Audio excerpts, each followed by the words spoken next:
On the morning of November 23, 2015, an investigator at the Oneida County Sheriff's Office in upstate New York opened his mail and found something that made his stomach drop. It was an anonymous letter, and it claimed to know exactly who had poisoned a beloved local chiropractor named Mary Yoder 4 months earlier. The letter pointed directly at Mary's own son, Adam, and even told investigators exactly where to find the murder weapon hidden in his car. But when detectives followed that lead, they would discover something nobody expected. The real killer wasn't the person the letter accused. In fact, the person who wrote that letter was the murderer herself, and she had been hiding in plain sight the entire time. But before we get into today's story, if you're a fan of true crime stories, then you've come to the right place because that's all we do. So if that's of interest to you, please subscribe to our channel and turn on all notifications so you don't miss any of our uploads. Okay, let's get into today's story. Mary Louise Yoder was born on March 18, 1955, in Buffalo, New York. She grew up in a large, close-knit family with 7 siblings, and from an early age, Mary was known for her warm personality and her genuine care for other people. In 1975, while attending college, she met a young man named William Yoder, though everyone called him Bill. The two fell in love and got married, and together they would build both a family and a business. Mary became a chiropractor, and in 1987, she and Bill opened their own practice called Chiropractic Family Care in Whitesboro, New York, a small village in the central part of the state. For nearly 3 decades, Mary and Bill ran that practice together, and it became a cornerstone of the local community. Mary wasn't just a chiropractor to her patients. She was a friend, a confidant, and an inspiration. She believed deeply in holistic health and natural remedies. She grew her own herbs in her garden and sold supplements at her office. People looked up to her as someone who genuinely practiced what she preached. Mary and Bill had 3 children together. Their 2 daughters were named Liana and Tamarin, and their son was named Adam. By 2015, Mary was 60 years old and was a grandmother. She absolutely adored her grandchildren and loved having her kids and their families over to her home during the summer months. She was also planning a month-long trip to Europe with Bill later that year. Life, by all accounts, was good. But there was one thing in Mary's life that she probably didn't fully understand, and that was the relationship between her son Adam and his on-again, off-again girlfriend, a young woman named Caitlin Conley. Caitlin Conley had met Adam Yoder at a high school graduation party several years earlier. Adam was a bit older than her, and Caitlin later described him as quirky and fun. The two began dating, and at first, everything seemed great. Adam even helped Caitlin get a job at his family's chiropractic practice, where she worked as the receptionist and office manager. Mary Yoder treated Caitlin like a member of the family. She mentored her, trusted her, and considered her a friend. According to Bill Yoder, Mary loved Caitlin like she was her own daughter. Caitlin was around the family constantly, not just at work, but at family gatherings and events. To the Yoders, she seemed like a sweet, harmless young woman. But behind closed doors, the relationship between Adam and Caitlin was anything but healthy. Those close to the couple would later describe it as toxic. They were constantly breaking up and getting back together. There were accusations of infidelity, heated arguments, and emotional manipulation. Caitlin had a pattern. Whenever Adam would try to break things off with her, she would do something dramatic to pull him back in. According to prosecutors who would later investigate the case, Caitlin once accused Adam of a serious crime that he maintained never happened.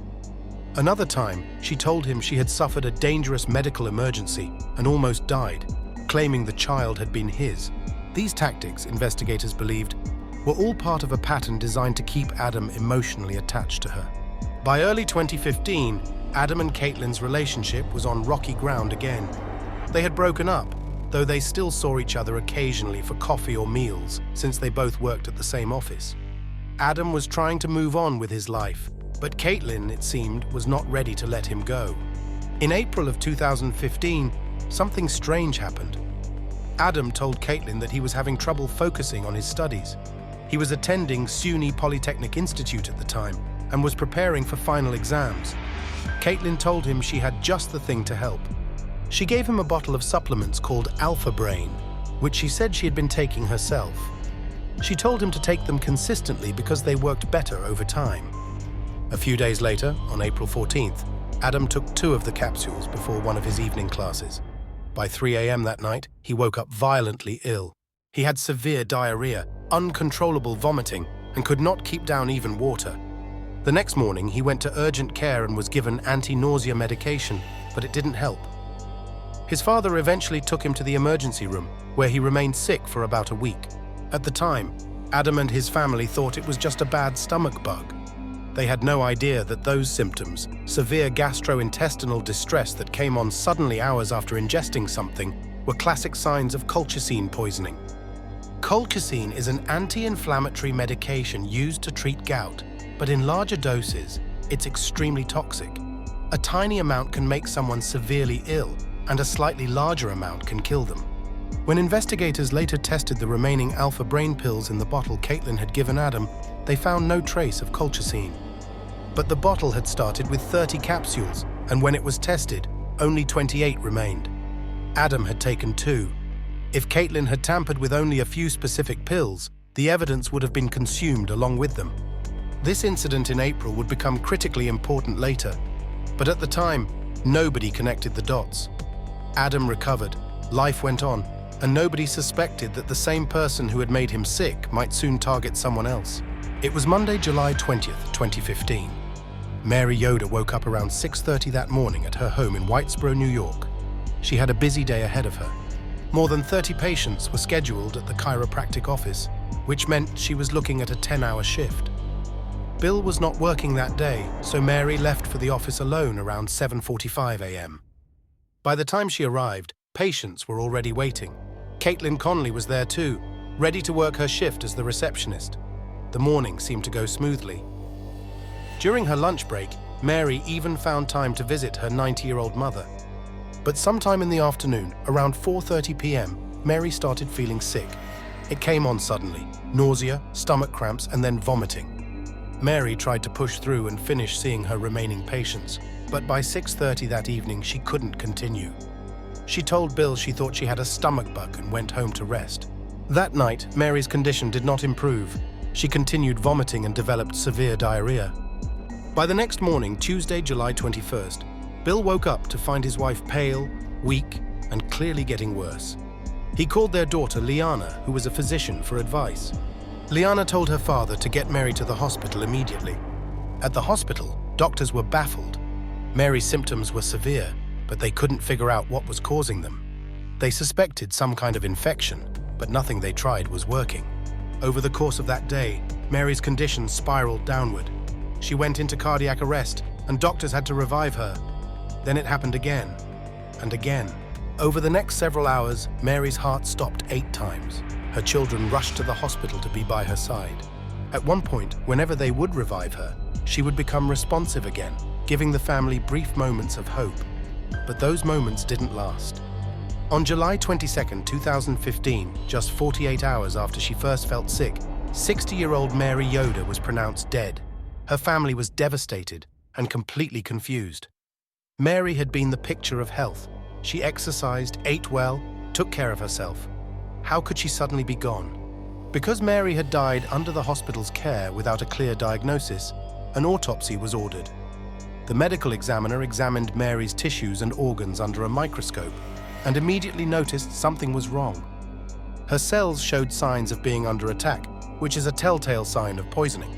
Investigators contacted the upstate New York Poison Control Center for help. They began testing Mary's body for common poisons, including arsenic and cyanide. The results came back negative. Weeks passed, and the medical examiner still couldn't determine what had killed her.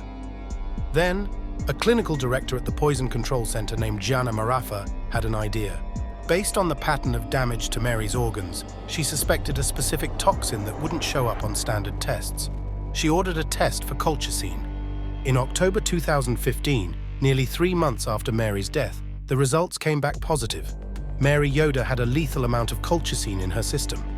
She had been poisoned. The medical examiner officially ruled Mary's death a homicide. Now, police had to figure out who had killed her. Whenever someone is murdered, investigators typically start by looking at the people closest to the victim. In Mary's case, that meant her husband, Bill. Bill Yoder was brought in for questioning. Investigators looked into his finances, searching for any sign that he might benefit from Mary's death. They examined his whereabouts on the day she got sick, but they found nothing suspicious. Bill had no financial motive. Mary was the primary breadwinner, and her death actually hurt the family's income. However, investigators did notice something that raised a red flag. Not long after Mary died, Bill had begun a romantic relationship with someone new, and that someone was Mary's own sister, Kathleen Richmond, who was a widow herself. This revelation made investigators take a closer look at Bill. Dating your deceased wife's sister so soon after her death seemed, at the very least, unusual. But ultimately, police couldn't find any evidence connecting Bill to the poisoning. His relationship with Kathleen, while perhaps questionable in timing, wasn't proof of murder, so investigators moved on. But they were about to get a tip that would change everything.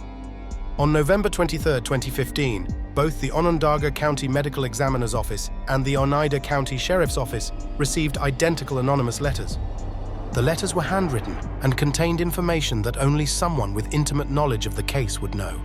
The letters claimed to know who had killed Mary Yoder, and the person they accused was her own son, Adam. According to the letter, Adam had poisoned his mother with colchicine because he was angry at her and wanted his inheritance. The letter even told investigators exactly where to find the evidence. It said that a bottle of colchicine could be found under the passenger seat of Adam's Jeep Wrangler. Investigators brought Adam in for questioning in December 2015. Adam was shocked by the accusations and denied having anything to do with his mother's death. He agreed to let police search his vehicle. When deputies searched the Jeep, they found exactly what the letter described. Under the passenger seat was a small cardboard tube containing a bottle of colchicine and a receipt for its purchase. The receipt showed that the colchicine had been ordered online from a chemical supply company. The email address used for the purchase was mradamyoder1990@gmail.com, and it was shipped to Chiropractic Family Care in care of Adam Yoder. Investigator Mark Van Namey later recalled that Adam was smoking a cigarette when they found the bottle. When they showed him what they had discovered, the cigarette almost fell out of his mouth. He was completely blindsided. Adam insisted he had been framed. He said he had never ordered colchicine, had never seen that bottle before, and had no idea how it got into his car. Investigators had to consider the possibility that Adam was telling the truth. After all, if Adam had really killed his mother, why would he lead police directly to the evidence? Why would he consent to a search of his vehicle, knowing the murder weapon was inside? It didn't make sense. So they looked into Adam's alibi. It turned out that 5 days before his mother got sick, Adam had traveled to Long Island to visit one of his sisters. He was there the entire time and didn't return until after he received the call that his mother was in the hospital dying. There was no way Adam could have poisoned Mary's food or drink on the day she got sick. He was 300 miles away. The anonymous letter had accused the wrong person. But if Adam didn't do it, then who wrote the letter? And who was trying to frame him? Investigators turned their attention to the people in Adam's life, looking for anyone who might have a grudge against him. And that's when they decided to interview Adam's ex-girlfriend, Caitlin Conley. When Caitlin came in for questioning, she seemed cooperative and helpful. She was soft-spoken, polite, and appeared genuinely distraught about Mary's death. Investigators later described her as meek and mild, not at all what they expected from a murder suspect. During the interview, detectives asked Caitlin if she knew how Mary had died. Caitlin said she did know that Mary had been poisoned with colchicine. This was interesting because that information had not been made public. Very few people outside the investigation knew the specific toxin that had been used. Then investigators asked Caitlin the question that would crack the case wide open. They asked her if she had written the anonymous letters that accused Adam. Caitlin hesitated. Then she admitted it. Yes, she had written the letters. Caitlin claimed that Adam had confessed to her that he had killed his mother. She said he had told her he regretted doing it. According to Caitlin, the reason she hadn't come forward sooner was because she was afraid of Adam. She claimed he had been abusive toward her during their relationship, but investigators weren't buying her story. Adam had an airtight alibi. He couldn't have committed the crime. And the person who wrote those letters clearly had detailed knowledge of both the murder and where the evidence was hidden. From that moment on, Caitlin Conley became the primary suspect. As investigators dug into Caitlin's background, the evidence against her began to pile up. First, there was the purchase of the colchicine itself. Investigators traced the order back to a chemical supply company called artchemical.com. The transaction had been completed in early January 2015, months before Mary's death. A sales representative from the company testified that she had spoken to the buyer on the phone twice to confirm the order. She described the buyer's voice as young, soft, and female. The colchicine had been paid for using a prepaid gift card. Investigators tracked down the purchase of that gift card and found that it had been bought by Caitlin Conley. Then there was the W-9 tax form that was required for the purchase. It had been typed on a typewriter at the Chiropractic Family Care Office on January 14, 2015. Caitlin was working at the office that day. When forensic investigators examined the bottle of colchicine found in Adam's Jeep, they found DNA on it. That DNA belonged to Caitlin Conley, but perhaps the most damning evidence came from Caitlin's own electronic devices. After Adam mentioned to prosecutors that Caitlin had once plugged her phone into his laptop computer, forensic experts searched the laptop and found that a backup of Caitlin's iPhone had been created. That backup contained a treasure trove of incriminating information. On Caitlin's phone, investigators found internet searches for terms like poison and colchicine. They found screenshots of articles with titles like "Why is thallium the poison of choice?" and "Some of the world's most toxic substances." They found evidence that the Gmail account MurderMystery1990@gmail.com had been accessed from her devices, and they found that Caitlin had been researching chemical companies that sold toxic substances. The evidence pointed to a premeditated murder that had been planned months in advance. On June 13, 2016, Caitlin Conley, then 24 years old, was arrested and charged with second-degree murder in the death of Mary Yoder. Prosecutors laid out their theory of the case. They believed that Caitlin had poisoned Mary as an act of revenge against Adam. The couple had broken up, and Caitlin was desperate to get him back. By killing his mother, she would create a traumatic event that would bring Adam running to her for comfort and support. And in a twisted way, it had worked. After Mary's death, Adam and Caitlin did get back together, at least for a few months. Adam later testified that when his mother was in the hospital dying, Caitlin was the first person he thought to call. She stayed with him that day, helped him run errands, and comforted him through his grief. But then they broke up again. And that's when Caitlin wrote the anonymous letters, trying to frame Adam for a murder she herself had committed. The prosecution believed Caitlin had poisoned Mary's daily protein shake. Every day at lunchtime, Mary would make herself a shake using almond milk and protein powder that she kept in the office kitchen. On July 20th, Mary had left the office to run an errand during her lunch break. That gave Caitlin, who was alone in the office, access to the kitchen and to Mary's food. Prosecutors theorized that Caitlin took out the colchicine she had purchased 6 months earlier and added it to Mary's protein powder or almond milk. When Mary returned and made her shake, she unknowingly consumed the poison. Caitlin's first trial began in April 2017. The prosecution presented their evidence, including the DNA on the colchicine bottle, the electronic records, and the testimony of the chemical company sales representative.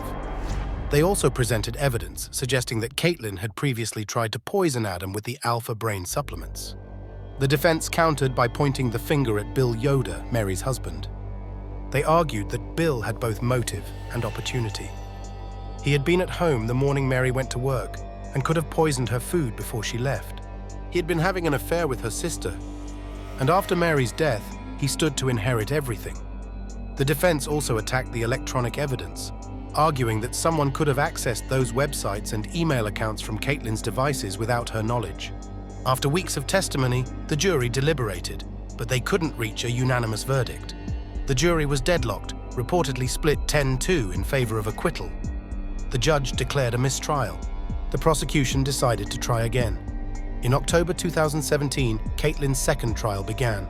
This time, the defense changed its strategy.